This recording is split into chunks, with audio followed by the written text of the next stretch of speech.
అస్సలాముఅలైకుం. Hello everyone, ఎలా ఉన్నారండి అందరూ? Welcome to JICA treats. ఈ రోజు నేను కర్ణాటకలో ఫేమస్ అయిన నీరు దోశ రెసిపీ ఎలా చేయాలో చెప్పబోతున్నాను. ఇది చేసుకోవడం చాలా సింపుల్ అండి అండ్ చాలా టేస్టీగా కూడా ఉంటుంది.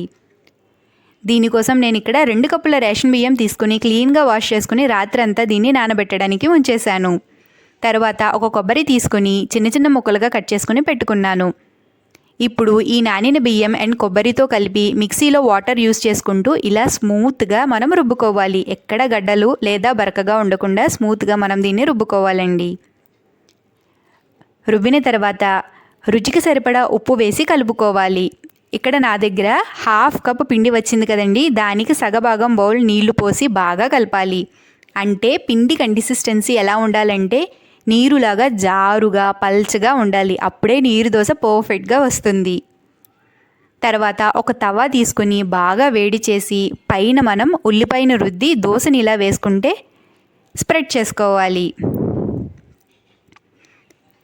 ఇది సాధారణ దోశలాగా గోల్డెన్ కలర్ బ్రౌన్ వచ్చేంత వరకు రోస్ట్ చేయని అవసరం లేదండి. జస్ట్ 2 సైడ్స్ రోస్ట్ అయిన తర్వాత ఒక ప్లేట్లో తీసుకుని పక్కన పెట్టుకోవాలి.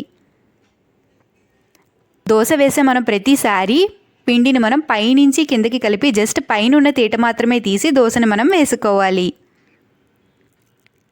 మీరు కింద నుంచి తీసి దోశను వేశారంటే దోశ మందంగా వస్తుంది అండ్ అంత టేస్టీగా కూడా ఉండదండి. ఈ దోశ పల్చగానే వేయాలి.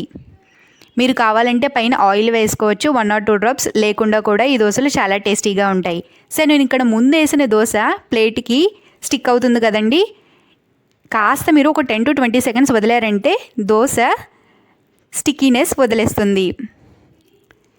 దాని తర్వాత మనం దీన్ని ఫోల్డ్ చేసుకోవాలి. ఈ ప్రాసెస్ మస్ట్గా చేయండి. అంటే దోశ మనం ప్లేట్లో వేసిన తర్వాత 10 or 20 seconds అలా వదిలేస్తే దోశ మనకి పర్ఫెక్ట్గా సెట్ అవుతుంది. సో మీరు ఈ రెసిపీ చేస్తున్నప్పుడు కొంచెం పిండిని మీరు ఎక్కువ కన్సిస్టెన్సీలోనే చేసుకోండి. ఎందుకంటే ఇది 2 or 3 దోశలకి సరిపోవండి. 6 లేదా 8 దోశల వరకు తింటారు. అంత బాగుంటాయండి. చాలా స్మూత్గా ఉంటాయి, చాలా టేస్టీగా అండ్ కమ్మగా ఉంటుందండి. మీరు ఈ రెసిపీ ఏ చట్నీతో అయినా తినచ్చండి, అద్భుతంగా ఉంటుంది. టమాటా చట్నీ, పుదీనా చట్నీ, కొత్తిమీర చట్నీ లేదా పల్లీ చట్నీ ఏదైనా కాంబినేషన్లో సూపర్ ఉంటుందండి. నేను ఇక్కడ కొత్తిమీర చట్నీలో కరివేపాకు పౌడర్ వేసుకుని రుచి చూశాను, అద్భుతంగా ఉందండి. మీరు ఈ రెసిపీ తప్పకుండా ట్రై చేయండి. మీకు ఏదైనా డౌట్స్ ఉంటే నన్ను కమెంట్ సెక్షన్లో అడగవచ్చు. మీకు ఈ వీడియో నచ్చితే లైక్ చేయండి, షేర్ చేయండి. జైకా ట్రీట్స్ ఛానల్ని సబ్స్క్రైబ్ చేసుకోవడం అస్సలు మర్చిపోకండి. ఇంకొక వీడియోలో మరిన్ని టేస్టీ రెసిపీస్తో మళ్ళీ కలుస్తాను.